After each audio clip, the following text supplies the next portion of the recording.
Hello and नमस्कार, welcome back to star teacher team. मैं हूं रत्ना राजपूत और आज बात करेंगे एनटीपीसी एग्जाम के रिगार्डिंग। जैसा कि आप जानते हैं कि एनटीपीसी का जो ग्रेजुएट लेवल का रेलवे एग्जाम करा रहा है वो 5 जून से 24 जून तक होगा। और इसमें हम बात करेंगे क्योंकि पहले से ही मैं आपको एक स्ट्रैटेजी वीडियो दे चुकी हूँ कि आप अपने लास्ट के जो 20 डेज हैं उनमें कैसे तैयारी कर सकते हैं। लेकिन अब तो 20 डेज भी नहीं बचे हैं, 10 दिन मुश्किल से बचे हैं। इन 10 दिनों में अगर आपने कुछ भी नहीं पढ़ा है तो इस वीडियो में जो मैं आपको टॉपिक्स बताऊंगी प्लीज़ उन्हें जरूर रिवाइज कर लीजिएगा, तो आप एक गुड स्कोर कर पाएंगे जो कि आप नहीं कर पा रहे होंगे अपने अभी मॉक्स में भी। तो चलिए इस वीडियो को स्टार्ट करते हैं क्योंकि इस वीडियो में मैं मोस्ट इंपोर्टेंट टॉपिक बताऊंगी। प्लीज़ इस वीडियो को एंड तक देखिएगा।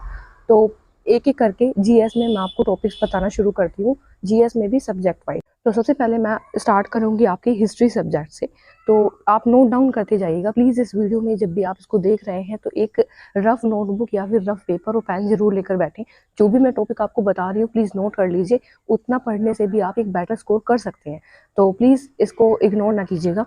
चलिए, ये क्योंकि मैंने जो टॉपिक्स निकाले हैं ऐसे ही किसी से नहीं, जो मॉक्स वगैरह हैं, जो टेक्स्ट बुक पे प्रीवियस ईयर पढ़े हैं या फिर कहीं और से, तो उन सब प्रीवियस ईयर को मैंने ध्यान में रखते हुए कि देखा कि कहाँ से बार बार क्वेश्चन पूछा जा रहा है। और आप जानते हैं कि टीसीएस का ट्रेंड कि एक बार अगर किसी टॉपिक को पूछ लेना तो फिर उसी से क्वेश्चन आते हैं। इससे मैंने एनालिसिस किया है आरपीएफ के जो एसआई एग्जाम था, कांस्टेबल का एग्जाम था, टेक्नीशियन का एग्जाम था और जेई, तो उनके जो एग्जाम है उसको एनालिसिस करते हुए ही ये टॉपिक मैंने निकाले हैं। चलिए पहले मैं आपको बता देती हूँ हिस्ट्री में आपको क्या क्या पढ़ना है। 3 पोर्शन है इसमें, एंशिएंट है, मिडिवल है और मॉडर्न है आपका। तो एंशिएंट से जो क्वेश्चन आते हैं वो ज़्यादातर सिंधु घाटी सभ्यता से, वैदिक सभ्यता, जैन धर्म, बौद्ध धर्म, सुंग वंश, सातवाहन वंश, कनिष्क, गुप्त वंश, मौर्य वंश और आप केडीआर जानते हैं, कृष्णदेव राय। विजयनगर साम्राज्य से जो क्वेश्चन पूछे जाते हैं, चाहे वो किसी और से पूछे जाएं या ना पूछे जाएं, कृष्णदेव राय से जरूर क्वेश्चन पूछे जाते हैं। तो उसको आप बहुत ध्यान से पढ़ लीजिएगा, सारा पढ़ने की जरूरत नहीं है।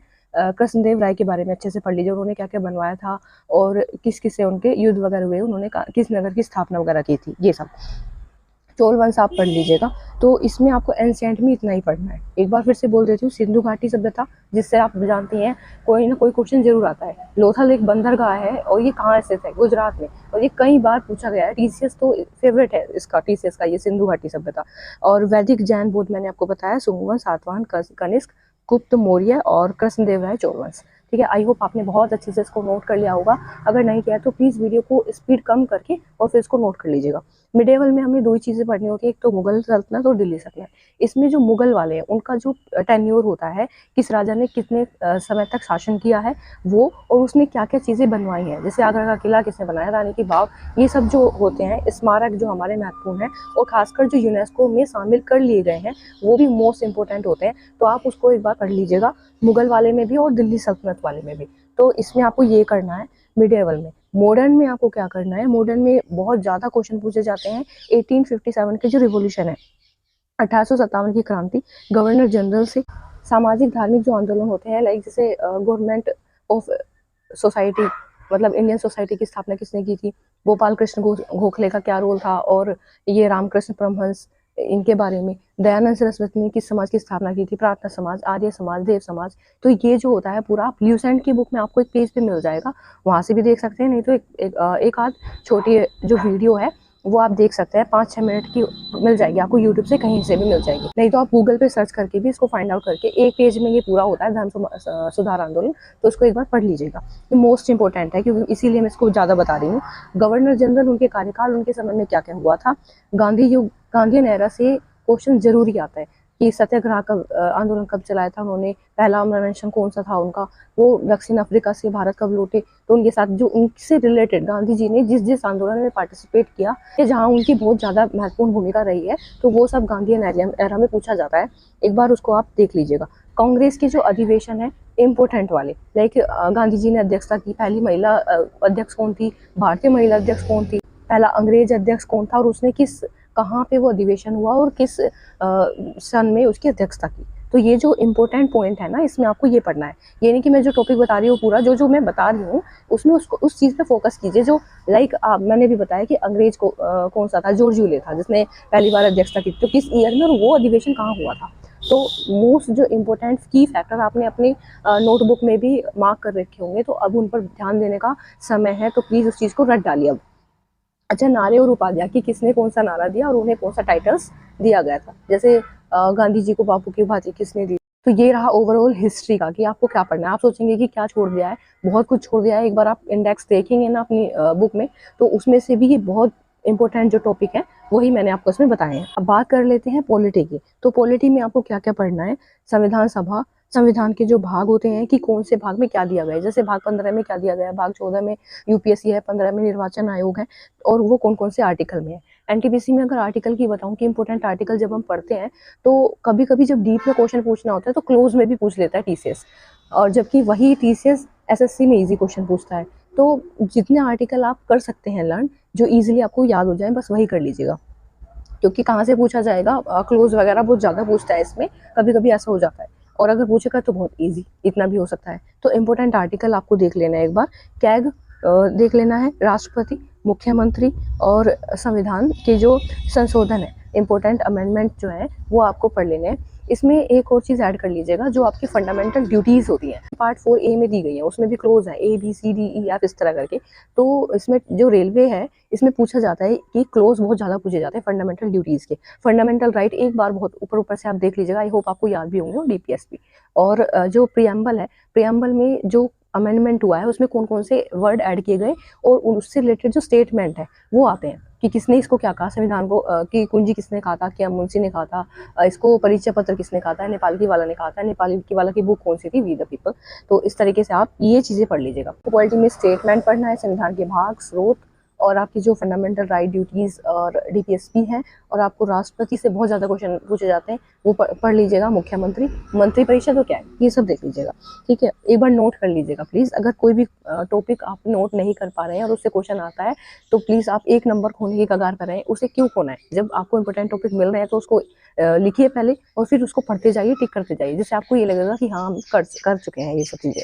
तो ये हुआ पॉलिटी का। अब ज्योग्राफी पे आ जाते हैं। ज्योग्राफी में दो टाइप का होता है, एक तो होता है वर्ल्ड और एक इंडियन। तो वर्ल्ड में आपको क्या पढ़ना है, सोलर सिस्टम आपको पढ़ना है, एटमॉस्फेयर, ओशन, और आपके जो महाद्वीप होते हैं उनके बारे में पढ़ लेना है।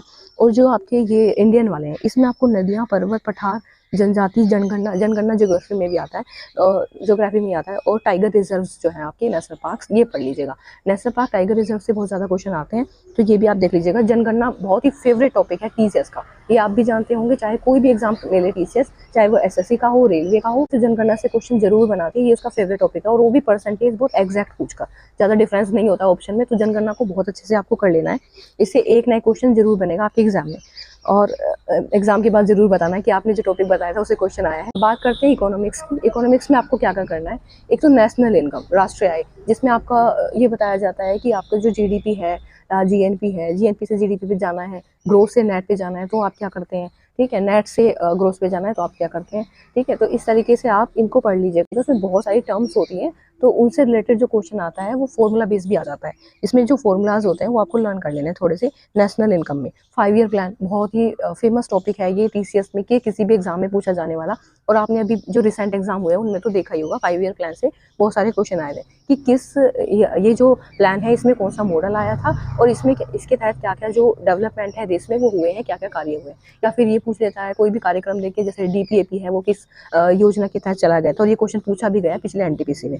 प्रमुख जो समितियां होती हैं वो पढ़ लेनी है आपको, जैसे गरीबी से संबंधित है, गरीबी आकलन से संबंधित बहुत सारी समिति थी ना, और बैंकिंग से संबंधित है। बेरोजगारी वाला आपको टॉपिक पढ़ लेना है एक बार। मुद्रा यानी मनी सिस्टम कैसे होता है हमारा, और बैंकिंग और इन्फ्लेशन। इन्फ्लेशन से तो बहुत ही डिफिकल्ट क्वेश्चन भी आ जाते हैं, लेकिन एक बार आप इजीली इसको पढ़ लीजिएगा। अगर हो सकता है कोई इजी क्वेश्चन बने तो वहाँ पे आप अच्छे से कर पाएंगे। वैसे इन्फ्लेशन से जो क्वेश्चन आता है थोड़ा सा टफ आता है। अब हम साइंस की बात कर लेते हैं, क्योंकि एनटीपीसी में साइंस भी बहुत अच्छे लेवल की पूछी जाती है, यानी कि क्वेश्चंस जो होते हैं वो ज़्यादा पूछे जाते हैं। फिजिक्स, केमिस्ट्री और बायो में, क्योंकि हमारे 3 सब्जेक्ट हैं, तो इनको भी क्लियर कर लेते हैं कि इसमें हमें क्या क्या पढ़ना होगा। फिजिक्स में अब आप ये सोचेंगे इतना सारा हो गया कैसे पढ़ेंगे, तो इसके लिए आप मेरी स्ट्रैटेजी वीडियो देखिएगा इससे पहले, या तो मैं इसमें ही इसको कमेंट में पिन कर दूंगी, वहाँ से भी आप देख लेना। तो उसमें मैंने बताया है कि आपको ऐसे इतने जो सारे टॉपिक हैं वो एक साथ नहीं करने हैं, किस तरीके से आप 2-2 दिन में, 4-4 दिन में किस तरीके से आप कर सकते हैं, वो मैंने एक अलग से वीडियो में बताया है। उस वीडियो को देखे बिना आप इन सब टॉपिक्स को कंप्लीट नहीं कर सकते हैं इतने कम दिनों में, तो प्लीज़ उसको जरूर देख लीजिए। तो मैं बात कर रही थी फिजिक्स की। फिजिक्स में आपको मोशन पढ़ना है, फोर्स पढ़ना है, यूनिट्स बहुत पूछी जाती हैं कि कौन सी जो राशि है इसका मात्रा कौन सा है, यूनिट एंड मेजरमेंट वाला चैप्टर। इलेक्ट्रिसिटी से क्वेश्चन आता है, साउंड से, लाइट से, और खोज यानी किसकी खोज किसने की, ये वाला, और मैग्नेटिज्म वाला यानी चुंबकत्व, जो हिंदी वाले स्टूडेंट होंगे तो वो चुंबक बोलते होंगे इसको, और इलेक्ट्रिसिटी यानी कि विद्युत, साउंड यानी कि ध्वनि, लाइट वाला। तो ये आपको पढ़ लेना है। लाइट में क्या आता है, आपके जो लेंस वगैरह होते हैं उनका यूजेस क्या है, लेंस के फॉर्मूला क्या है, वो सब आ जाते हैं। तो फिजिक्स में आपको ये पढ़ना है। और बायो में आपको डिजीज़ पढ़ लेनी है, क्योंकि डिजीज से बहुत सारे क्वेश्चन आते हैं। तो डिजीज़ पढ़नी है, नर्वस सिस्टम पढ़ना है, डाइजेस्टिव सिस्टम पढ़ना है, सेल पढ़ना है। सेल से बहुत क्वेश्चन आते हैं, किसने इसकी खोज कब की, माइटोकॉन्ड्रिया की खोज किसने की। इसके जो पार्ट्स होते हैं ना, वो बहुत ही इंपॉर्टेंट होते हैं, एक बार उन पार्ट्स को भी रट लीजिएगा आप। न्यूट्रिशन से क्वेश्चन आता है, और किंगडम यानी एनिमल किंगडम, प्लांट किंगडम से, इससे भी क्वेश्चन आता है। एक बार केमिस्ट्री में भी मैं आपको बता देती हूँ। केमिस्ट्री वैसे जिन्होंने पहले नहीं पढ़ी है तो प्लीज़ आप इसको टच नहीं कीजिएगा, क्योंकि केमिस्ट्री इतनी जल्दी जो है समझ में नहीं आती है। और अगर आप पहले पढ़ चुके हैं, एक शॉर्ट रिवीजन चाहते हैं, तो आप इन टॉपिक्स को कर लेना प्लीज़। इंपॉर्टेंट कंपाउंड, गैसेस जो होते हैं, और पीरियोडिक टेबल। जिन्होंने अगर कुछ भी नहीं पढ़ा है तो पीरियोडिक टेबल ओनली पढ़ के चले जाना, और जिन्होंने एक बार पढ़ रखा है उन्हें रिवीजन करना है तो बस ये टॉपिक कर लेना है। इंपॉर्टेंट कंपाउंड कर लीजिएगा, गैस के लो होते हैं वो कर लीजिएगा, जैसे बोयर्स लो, चार्ल्स लो, एवोगैड्रो। और पीरियोडिक टेबल, इंपॉर्टेंट जो रिएक्शंस होते हैं, नेम रिएक्शंस, वो कर लीजिएगा। और इंपॉर्टेंट इसमें खोज होती है, एसिड, बेस, सोल्ट, बस इतना पढ़ लीजिएगा इसमें। और बाकी मैं यही एडवाइस करूँगी, जिन्होंने अब तक केमिस्ट्री नहीं उठाई थी, अभी पहली बार पढ़ेंगे, तो बस पीरियोडिक टेबल जो है वो आप पढ़ लीजिएगा, क्योंकि उससे बहुत सारे क्वेश्चन आते हैं। अब बात कर लेते हैं आर्ट एंड कल्चर की। वैसे तो ये बहुत वास्ट है, लेकिन इसमें से कुछ ऐसे टॉपिक जो टीसीएस पूछ ही रही है हर एग्जाम में, वहाँ से क्वेश्चन जरूर बनना है, तो वो टॉपिक आप एक बार नोट कर लीजिए। जैसे फोक डांस होते हैं, लाइक किसी अलग अलग स्टेट के कई सारे डांस हो सकते हैं वो। और क्लासिकल डांस जैसे कि कथकली है, कथक है, मोहिनीअट्टम है, भरतनाट्यम है, तो इनसे रिलेटेड जो उनके नर्तक हैं जिसको डांस को परफॉर्म करते हैं, डांस की स्टाइल क्या है, तो ये सब चीज़ें आप इसमें देख लीजिएगा क्लासिकल डांस में। प्रमुख व्यक्ति देख लीजिएगा, और घराने देख लीजिएगा। घराने जो होते हैं वो अलग अलग टाइप होते हैं, जैसे ग्वालियर घराना है, इंदौर घराना है, ठीक है, मेवाती घराना है, तो इनसे क्वेश्चन बहुत ज़्यादा बनते हैं। टीसीएस जो पूछती है घराने से क्वेश्चन, वो थोड़ा डीप में भी पूछती है, लेकिन एक बार अगर आप शॉर्ट रिवीजन करके चले जाते हैं तो वो एलिमिनेशन से भी आप क्वेश्चन कर सकते हैं। तो घराने कर लीजिएगा। त्योहार आप कर लीजिएगा कि इंपॉर्टेंट फेस्टिवल कौन कौन से राज्य में कहाँ कहाँ मनाया जाता है, कब मनाया जाता है, और ये क्यों मनाया जाता है, ये भी देख लीजिएगा। किसको ये फेमस है, जैसे गणगौर है, ये किसके लिए मनाया जाता है, ठीक है। तो इस तरीके से भी पूछ लिया जाता है क्वेश्चन। नेक्स्ट टॉपिक है वादक और वाद्य यंत्र। जैसे कि आपकी वीणा है तो वीणा वादक बहुत सारे होंगे, तो हारमोनियम वादक बहुत सारे होंगे, तो वो सब आपको पढ़ लेना है। और उन्हें क्या क्या अवार्ड मिल चुके हैं जो फेमस इसमें परफॉर्मर होंगे। डेज पढ़ लीजिएगा आप, कौन सा डेज कब मनाया जाता है। बालिका दिवस है, जैसे अंतर्राष्ट्रीय बालिका दिवस है, तो ये देख लीजिएगा। अवार्ड देख लीजिएगा। अवार्ड आप कहेंगे कि तो करंट अफेयर में आता है, नहीं, आर्ट कल्चर में भी आ जाता है जब हम उसका पूरा बैकग्राउंड पढ़ते हैं। लाइक हमें ज्ञानपीठ अवार्ड पढ़ना है, तो हम ये देखते हैं कि इसकी स्थापना कब की गई, पहली बार किसे दिया गया, पहली बार किस महिला को दिया गया, तो ये सब जो आता है वो हमारा आर्ट कल्चर में आ जाता है। ये अवार्ड आप पढ़ लीजिएगा। और गुफाएं कौन सी कहाँ स्थित है, प्रमुख स्थल, ये सब चीज़ें आप पढ़ लीजिएगा। तो आर्ट एंड कल्चर में मैंने आपको बताया, ये स्टैटिक जी की भी इसमें कवर हो जाती है। कंप्यूटर में आप क्या कीजिएगा, शॉर्टकट की याद कर लीजिएगा, बस इतना ही टाइम है अभी आपके पास, इसमें पूरा नहीं पढ़ सकते हैं आप, तो शॉर्टकट की लर्न कर लीजिएगा। और करंट अफेयर में मैं पहले भी आपको बता चुकी हूँ कि टॉपिक वाइज कीजिए उसको। जैसे अवार्ड है, उसमें खेल अवार्ड है, आपके फिल्म अवार्ड है, सिनेमा अवार्ड वगैरह है, और इसमें जो ये अवार्ड का सेक्शन हो गया। अपॉइंटमेंट में भी बहुत सारे सेक्शन होते हैं, लाइक आपके ये तो हो गया स्पेस वगैरह में ना, नासा वगैरह इनके लिए, और तो उसमें जो अलग अलग पार्ट हैं जिससे रिलेटेड अपॉइंटमेंट होंगे, तो अपॉइंटमेंट कर लीजिएगा। दूसरा आप खेल वाले अवार्ड तो मैंने आपको बताई दी। और प्रमुख व्यक्ति जिनका निधन अभी हुआ है और चर्चा में थे, या फिर जो अभी आपके जो वो हुए हैं, आपके इंडेक्स वगैरह जारी हुए हैं, वो देख लीजिएगा। करंट अफेयर के लिए जो इंपॉर्टेंट टॉपिक होंगे वो मैं आपको टेलीग्राम पे भी शेयर कर दूंगी। और ये पूरा जो पेज है, आपने अगर नहीं लिखा है तो ये भी मैं आपको टेलीग्राम पे शेयर कर दूंगी, वहाँ से आप देख सकते हैं। उसके लिए आपको ज्वाइन करना होगा Telegram @Star Teacher Team Official, जिसका लिंक हमने इसमें डिस्क्रिप्शन बॉक्स और कमेंट बॉक्स में पिन किया हुआ है, तो वहाँ से आप देख सकते हैं। तो चलिए, अगर आपको ये वीडियो पसंद आई है तो प्लीज़ एक काम जो आपने अभी तक नहीं किया है, इस वीडियो को लाइक कीजिए और अपने दोस्तों के साथ शेयर कीजिए जो कम से कम समय में ज़्यादा से ज़्यादा रिवीजन करना चाहते हैं। फिर मिलेंगे ऐसी किसी खास वीडियो में, तब तक के लिए Jai Hind, Vande Mataram, achieve your dream with star teacher team.